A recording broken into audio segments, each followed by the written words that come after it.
Election commission ने PTI के मुनर्रिफ अरकान को 28 अप्रैल को तलब कर लिया। पीटीआई के 23 मुनर्रिफ अरकान कौमी असम्बली को नोटिस जारी कर दिए गए।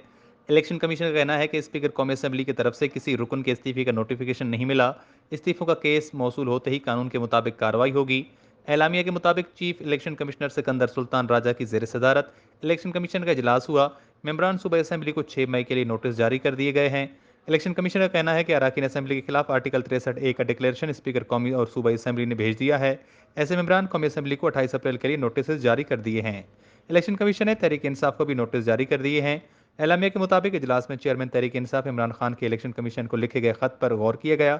खत में इमरान खान ने कहा कि पार्टी ने कौमी असम्बली की तमाम नशस्तों से इस्तीफे दे दिए हैं। इलेक्शन कमीशन के मुताबिक खत में कहा गया कि अब तक कौमी असम्बली में पीटीआई को कोई नुमाइंदगी नहीं है। पीटीआई ने कहा कि मुनर्रिफ अरकान के खिलाफ आर्टिकल 63 ए के तहत केस भेज दिया है।